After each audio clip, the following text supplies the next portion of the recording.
at Toluca Lake Early Education Center.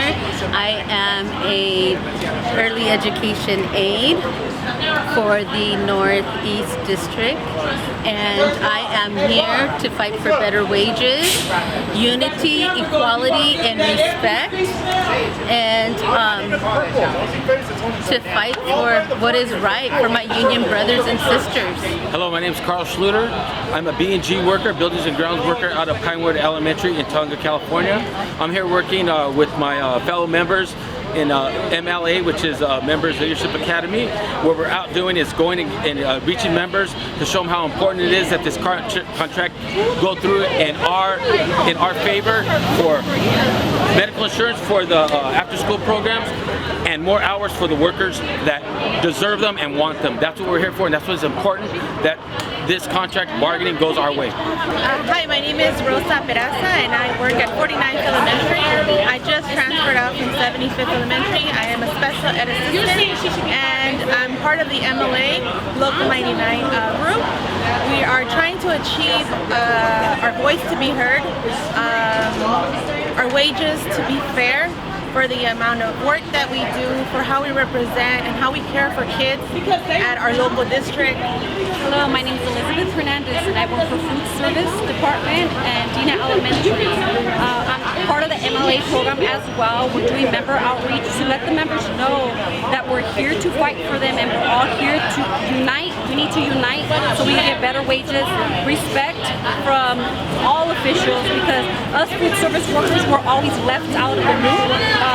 We feed the kids. We are the main people that feed these children. So we need people and members to know what your rights are and come and unite and fight with us, because this is a fight and this is a battle with all of us need to unite.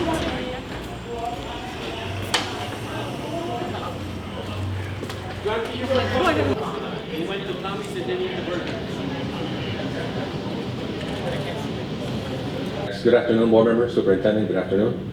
As Max said, my name is Conrado Guerrero. I am the president of SEIU Local 99, and I've been a building engineer for over 2 decades here at LAUSD. The last few years have sounded the alarm about how critical SEIU Local 99 members are to students and operation at our schools. Yet it seems we are only essential during a crisis. When it's over, the district goes back to business as usual. The work of SEIU Local 99 members is not valued, our contributions to students' learning is ignored, and we continue to be the lowest paid school district workers. Our average wage is about $25,000 a year. And a majority of teacher assistants, after-school workers, community representatives, and others have no access to healthcare benefits. It's no wonder we have such serious staffing shortages. We are currently in contract negotiations with you guys to address the issues, but so far LAUSD has demonstrated how you continue to undervalue our work. We are demanding equitable wage increases that respect our work and more full-time work so that we can provide students with full services they need.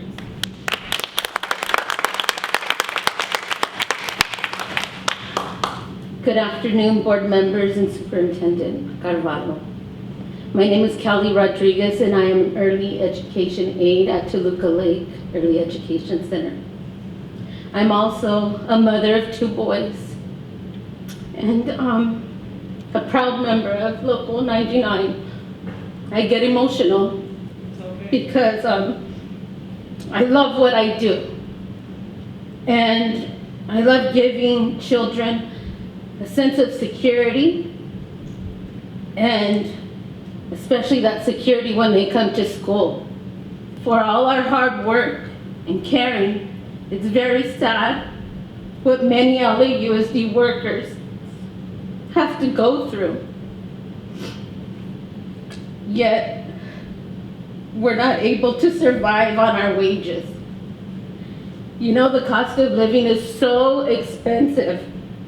You know, I earn $18 an hour, and I'm one of the lucky ones because I work 8 hours.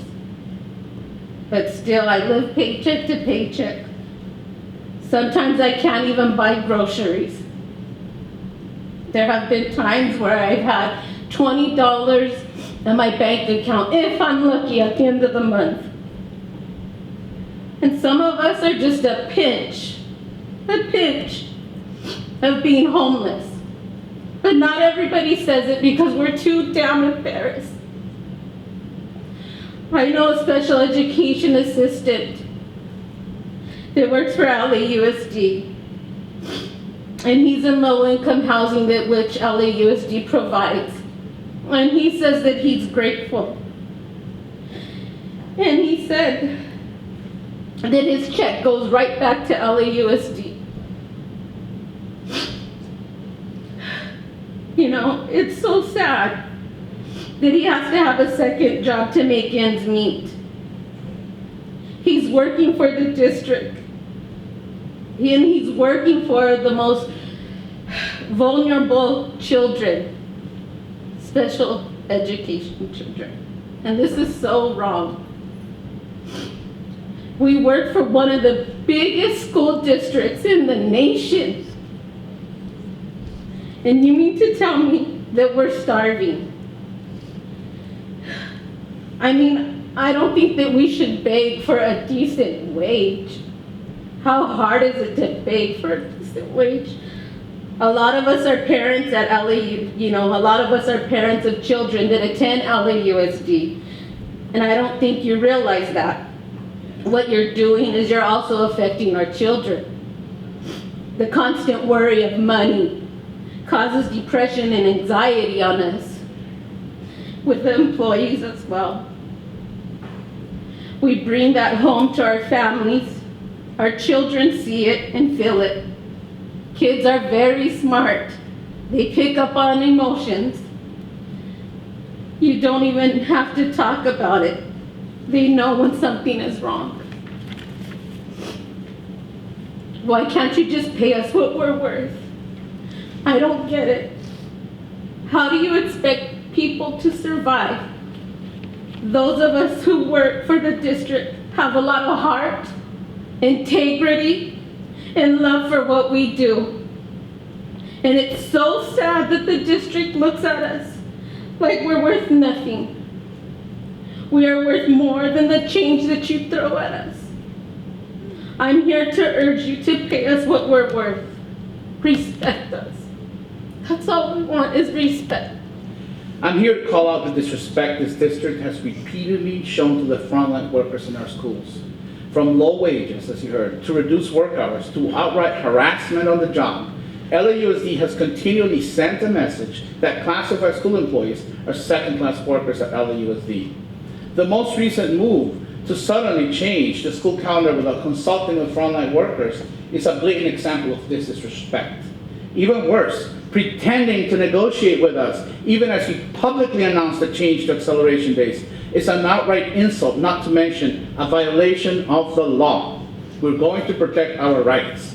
This is why we are urging you to vote no on changing the school calendar that you set in the spring. Changing the school calendar in the middle of the semester will be disruptive to students, families, and workers at LAUSD. If the district is sincere about utilizing the acceleration days as a core strategy for addressing learning loss, it should do so on days that maximize student participation. Working parents plan family gatherings and vacation travel far ahead on time based on the school calendar. They look at your calendar to do that. A change will have a personal and financial impact on families and could impede a parent's ability to enroll their children in the acceleration days. I want to be clear. This is not about a disagreement between two labor unions. We respect UTLA's bargaining process over the accelerated day schedule. This is about the district's failure to reach out to the entire school community about a critical change in school operations that impacts all workers, parents, and students. This is about the district, once again, not truly understanding that it takes a full team to help our students learn, inside and outside the classroom. It is also about a collective bargaining agreement that's been open since 2020. You bargain with every other unit, but our members are too busy bargaining over the impact of everything that had to do with safety and delivering services to students and families. That's how we spent the pandemic, working and supporting you. Yet you offer a 0% raise on that year? It's about LAUSD failing to understand that students need a clean, safe, and supportive learning environment. And that can't happen without fully staffed schools, without full-time hours for classified workers, without decent wages for those on the front lines, without real respect for their contribution to student learning.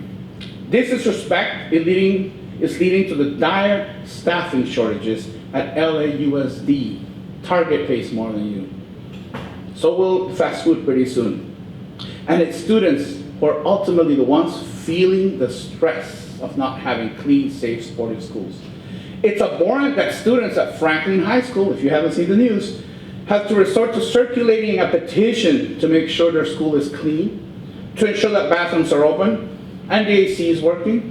And it's not about the quality of the worker members, it's about there's not enough of them. And the ones that are there are being worked to the detriment of their health.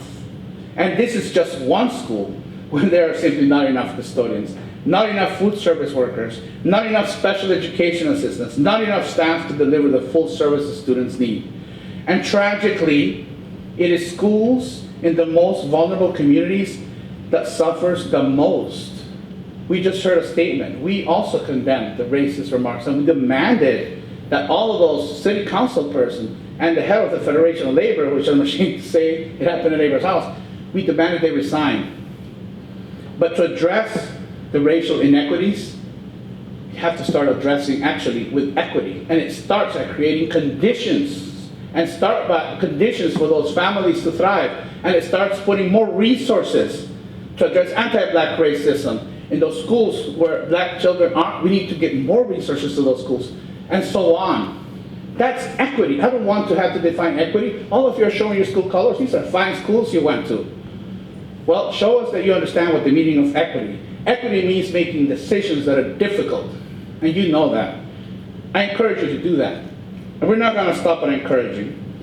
You can start by voting no on a change to the school calendar that completely disregard the voices of stakeholders, and you vote yes. We're not giving up because you're violating our rights. And you can also begin to respect the thousands of essential school workers who keep our schools running and students learning by coming to the bargaining table with real proposals that don't dismiss our work. You can't continue to have a workforce mainly of black and brown women living in poverty and struggling, having to use their own resources to make sure that children get ahead. It is unacceptable. You can do better, and I urge you to do better. We are at a time when we can work together to achieve this, but that time will pass if we don't see you really start moving in the direction of equity. So I urge you to come to the table, prepared to do what you must to start addressing these issues. Thank you for your attention.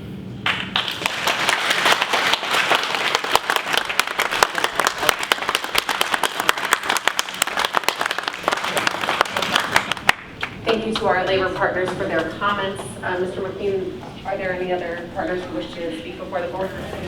Awesome.